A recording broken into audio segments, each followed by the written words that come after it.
Many of us started RVing easily either by camping from a car, a van, or a 4x4 before upgrading to a tent trailer or a small travel trailer. And many of us became afflicted with 2-foot itis, that condition that results in wanting to buy just a slightly larger RV annually. It begs an answer to the question, how big is too big? Welcome to Snowbirds and RV Travelers Travel Thursdays, where we share the best destinations, travel tips, trends, news, and reviews that make this the absolute best time to be an RVer. Enjoy the show. Please share it with your friends and take a moment now to like, follow, and subscribe. You can catch up on previous episodes at rvpodcasts.com. Here is an exclusive offer for Snowbirds and RV Travelers listeners. Golden Village Palms RV Resort is a welcoming retreat for an active lifestyle. From dining to recreation to shopping, everyone enjoys this pet-friendly RV resort. If you call 1-888-RV-STAYS, that's 1-888-787-8297, and use promo code SNOWBIRDS, you can have a discounted monthly rate of just $749 for stays through April 2024. Spend your days on the pickleball courts, relax by the pools, work out in the fitness center, or enjoy one of the many daily resort activities in sunny California. Cost can be a limiting factor, but often isn't, as RVs can often be cheaply financed over 15 years, making even a large RV affordable. So if cost isn't a factor, what is? Start by asking yourself where you're planning to RV. Many provincial and state parks have limits on how large an RV they can accept. Make a list of a dozen or so places you'd like to visit in the next few years and look into nearby parks and any size restrictions they may have.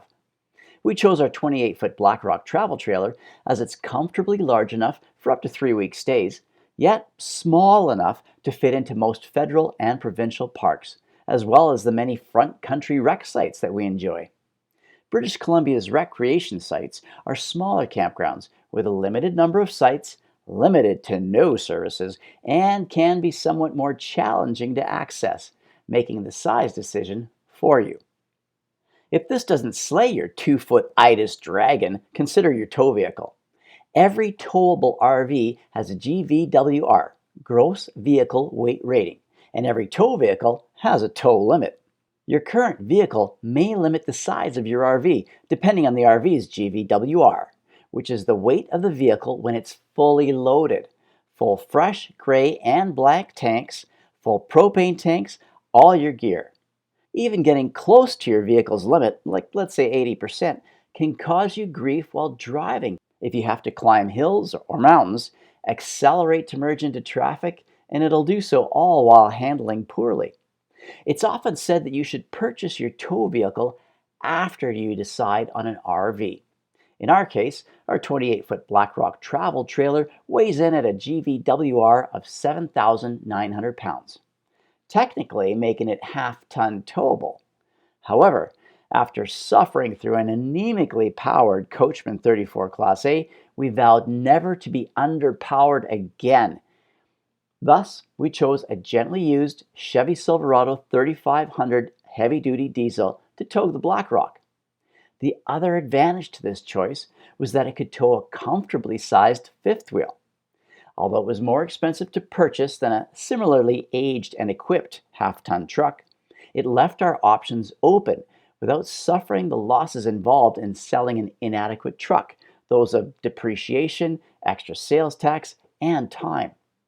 Most of us have a comfort threshold regarding towing or the size of the motorhome we're willing to drive.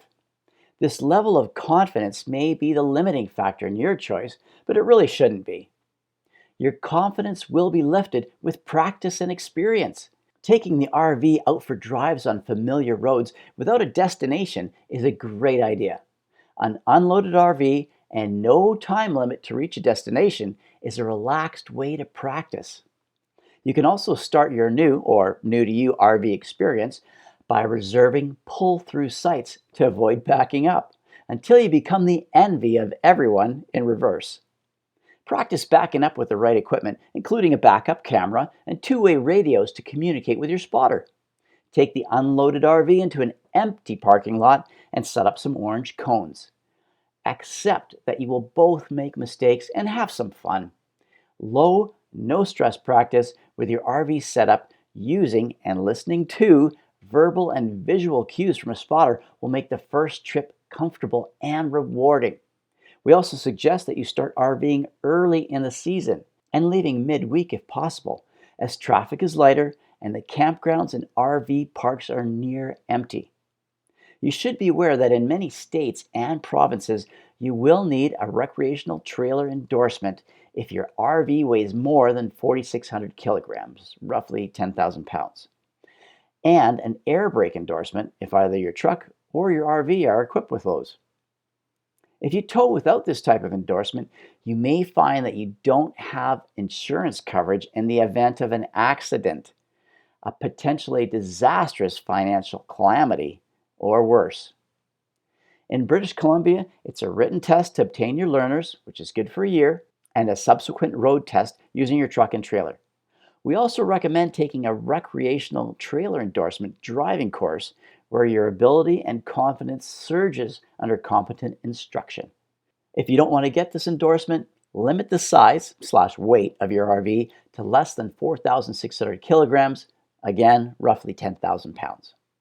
The best RV for our family has changed over the decades, and it may for yours as well.